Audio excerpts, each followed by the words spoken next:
Well, before I begin, can I just say, how about the University of Houston Cougars? Come on.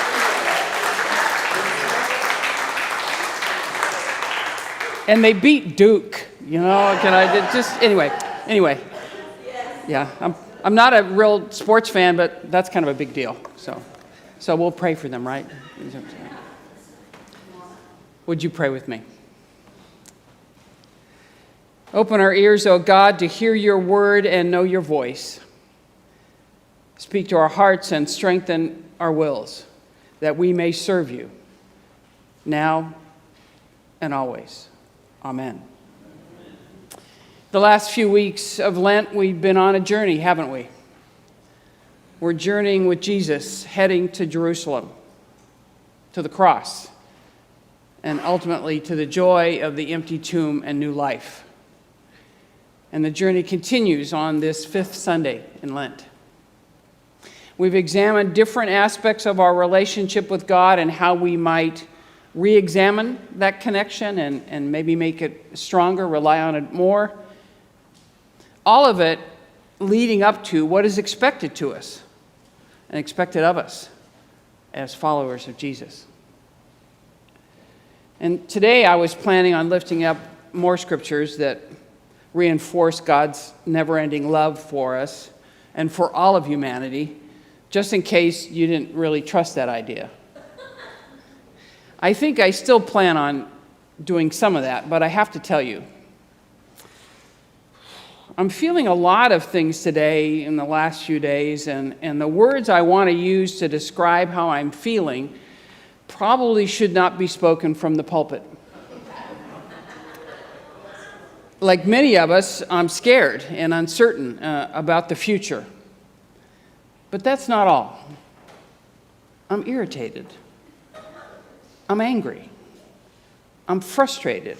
I'm done. Well, and I'm just going to say it. I'm pissed, Like you, there's so much happening in this country right now that is incomprehensible. It's demoralizing and it's heartbreaking. And I try and stay current on the news and at the same time not allow it to succumb to the weight of it and take me down. But some days that's easier said than done. And what is happening right now, because there's so much of it, it paralyzes me. I don't know what action to take first or what to do. I think that's intentional. It seems to change every day as more and more takes place. And I also realize that it's really not my place as the sabbatical pastor of Bearing to tell you what to stand up for or what to fight for. Except this morning I want to talk a little bit more directly about what is happening and maybe suggest a thing or two. Just be patient with me. I will eventually land the plane, but I may circle the airport a little bit before I get there. Because, the scriptures we saw today, especially Psalm 139, talks about recognizing our worth in God's eyes and treating ourselves with the same kindness, grace, and care that we extend to others. And let me repeat that. The expectation is that we do it with the same kindness, grace, and care that we extend to others. So loving ourselves and loving others are two sides of the same coin. And when they are not, something is out of alignment. And it's not God. So Psalm 139 reveals how intimately God knows us and values us. And this knowledge helps us love God and rely on God. Yahweh, you've searched me. You know me. We are fully known by God. Every thought, every action and word. And our value isn't in our achievements or our opinions, our value is in merely existing. When we love God, we begin to see ourselves as God does, with grace and purpose. And I know that we all struggle with self-criticism. And God calls us to embrace that love of self and forgiveness of self. The psalm goes on to say, "Where could I run from your spirit? Where could I flee from your presence?" That constant presence of God, whether in joy or in brokenness, God is there. I struggle some days to believe that, to feel it. And I know we're all more familiar with the New Revised Standard Version in some cases, so I'm going to use it right now. The New Revised Standard Version said, "I praise you because I am fearfully and wonderfully made." I love those words. I am fearfully and wonderfully made. Our identity is rooted in the fact that we are God's masterpiece, that God handcrafted each one of us. Think of that. We have been handcrafted. And God doesn't just tolerate us, God delights in us. And God is asking us, imploring us to live in the confidence of knowing just how fully loved we are. And I so appreciate that depending on the circumstances of our individual lives, that is sometimes easier said than done. It is not always easy in the midst of illness and loss and unemployment and fear to have that kind of confidence. And that's why the sense of community that we have here is so important. Because maybe I don't feel it, but the person next to me does. And so I stay close to them. And one of the things that I think we forget in the world is that God is talking about everyone in these words. Everyone, absolutely everyone. And there's nothing that's been written in the centuries since the Psalms that changes that. Because it's the same thing that Jesus taught. And we go to our gospel reading.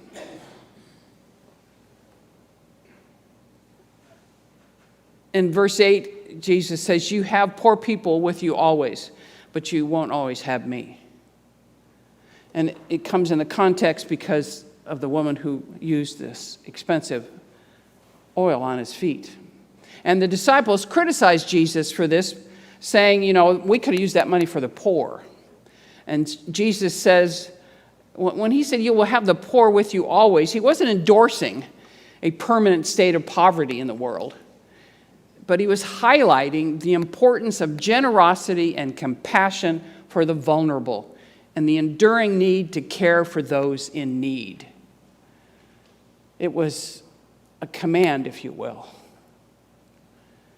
Jesus' words are not a license to ignore the poor nor to believe that poverty is inevitable. The words were intended to encourage us as followers of Jesus to be generous and to show compassion towards those that are in need, recognizing that the need for such compassion will always exist. It's not a one and done. And Jesus, in many ways, became the embodiment of the poor needing compassion. And I wonder sometimes if that woman recognized something that the disciples didn't, that Jesus needed.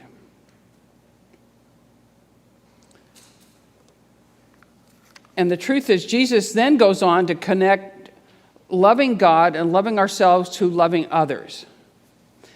And if you've read, especially the Gospel of Matthew, he had an ongoing conversation with the Sadducees.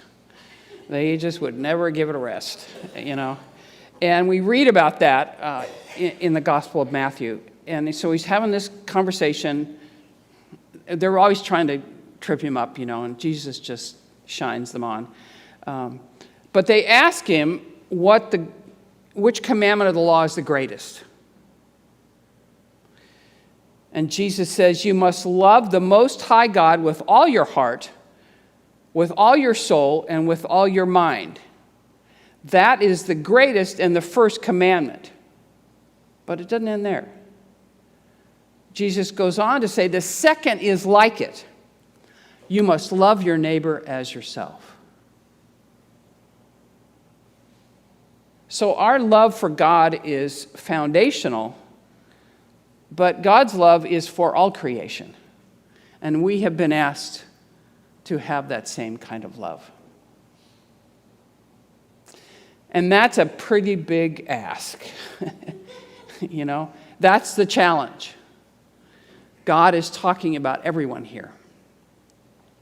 God is talking about those who are non-binary, those who are transgender, those who are differently abled, those who struggle with mental and physical illness, those who are elderly, those who are monetarily poor, not just those who are white, rich, and entitled.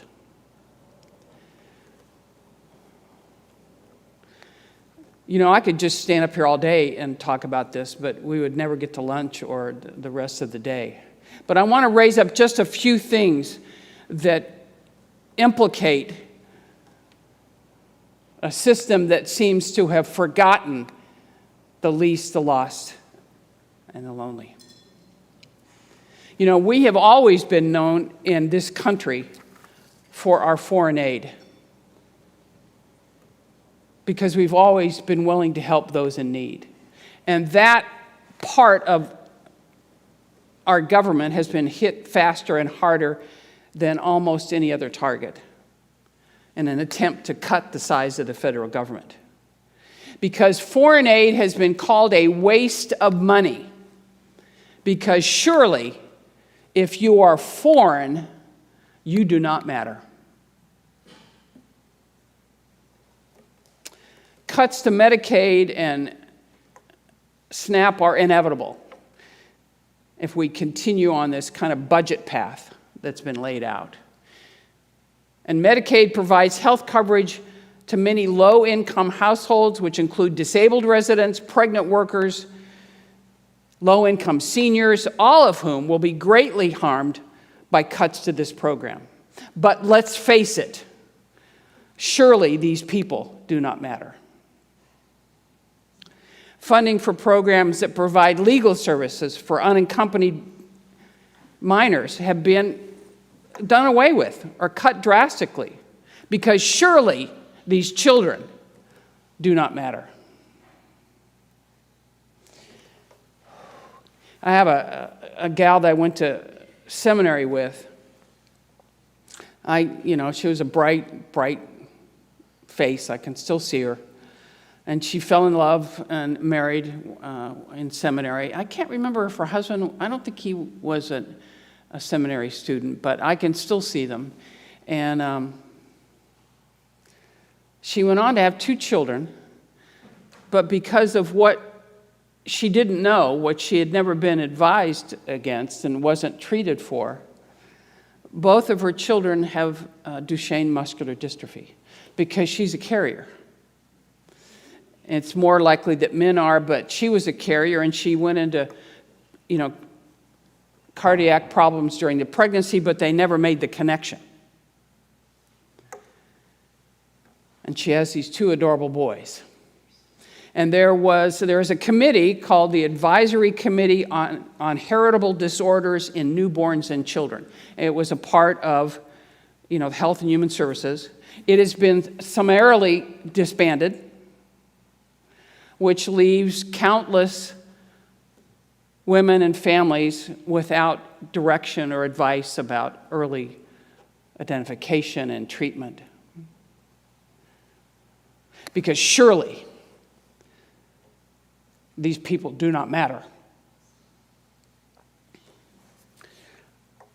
And I know you're going to say, but Pastor Lynette, who doesn't support eliminating waste and fraud and abuse in government spending? that ultimately costs all of us as taxpayers more. Well, let me just tell you a story. When I first came back to church, because of my history, I had a thing about tithing. I believed, I was raised to tithe. I believe in it. But, I've been kind of treated badly about that subject. And so I met with the pastor here, Marilyn Meeker Williams, and talked to her about money, and how the church felt about it. And I knew that I wanted to tithe again. But I wasn't in a position when I first came to Bering to be able to do that because I hadn't done it for a long time. And so my money coming in and going out wouldn't allow it. Now, did I just quit paying things or cut, I'm not going to pay my mortgage. I'm not going to pay this bill. No. It took me about 4 years to look at my budget and adjust things and everything before I could tithe. That's how you look at federal waste and government. You take your time. You don't just get an axe out and start chopping. And it's not just about the money either. Those who ignore God's command to love your neighbor as yourself have just fueled the fire of their prejudice. They have targeted people who they believe do not really matter. And let's bring it just a little close to home. The ACLU is currently tracking 527 anti-LGBTQ bills in the United States. There are over 80 anti-LGBTQ bills in the state of Texas that have been originated since the inaugural. For example, I love this one, all these experts who want to believe that it's a scientific fact that there are just two absolute sexes. There's XX, XY, and that's it. Well, that's what I was taught growing up, but it doesn't acknowledge what they've learned since or what they now talk about or try not to talk about. The truth is there is a long, long list of variations and exceptions to someone's medical history. And it's really nobody's business. But across the country, politicians have targeted transgender people's freedom to determine what's right for their own families, bodies, and lives. This includes states like Tennessee, which banned transgender youth from accessing medical care that they, their parents, and their doctors had approved. And so this ban, we believe, challenges the constitutional guarantee of equal protection. And it's gone to the Supreme Court. It's been heard, and we're awaiting a decision. If the court rules against transgender people and their families, it will pose a risk to the freedom for all people and all families, allowing states that have already banned abortion and gender-affirming health care to go even further, rubber stamping other anti-trans laws. There are countless people in this country who will pay a tragic price for that kind of measure. The ones that are being proposed across this country and in the state of Texas. If we go back to that conversation that Jesus had to keep having with the Sadducees, he says, the reason you are mistaken is you neither understand the scriptures nor the power of God. Then Jesus concludes after telling them they must love God and their neighbor by saying, on these two commandments, the whole law is based, and the prophets as well. How dare people who call themselves Christian believe it is God's will to dismantle program after program that benefit people they look down upon? How dare they? How dare people who call themselves Christian believe it is God's will to once more discriminate against the LGBT community? How dare they? You know, I've struggled whether to talk about this, the LGBTQ community, because it feels so self-serving. And perhaps it is. So be it.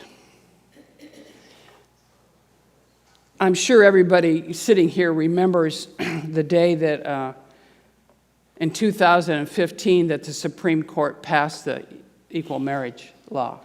I don't know about you, I was stunned. I mean, I just was blown away. And it was on a Friday, and then there was the Pride Parade, you know. And the church that I was serving, we were in the Pride Parade, and we were walking.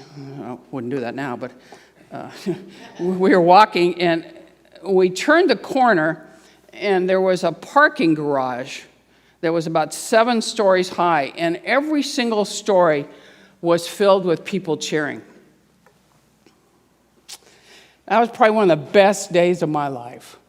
And the amazing part is, I wasn't married, wasn't thinking about getting married, not going to be married, but it was incredible. And then the next day, Sunday, I had to get on a plane at dark 30 to go to the General Synod for the United Church of Christ. We were going to Cleveland, and I had a connecting flight in Nashville. And I remember sitting in the waiting area for my plane and looking around. And I remembered feeling more a part of than I'd ever felt in my life. And I didn't know that I hadn't before, because I'd always been just a little bit less than, just a little bit not as equal. It was a part of me, and I didn't even know it until that moment as I sat waiting for my plane and realized I was just like every other person sitting there. That was a huge moment. And I keep thinking of this eternal love affair between humankind and our Creator. I praise you because I am fearfully and wonderfully made. It feels like we've fought our whole lives to be treated with just a measure of equality and civility. We have come a long ways. But hear this. We will not let anyone take away what we have fought so hard for without a fight. Amen.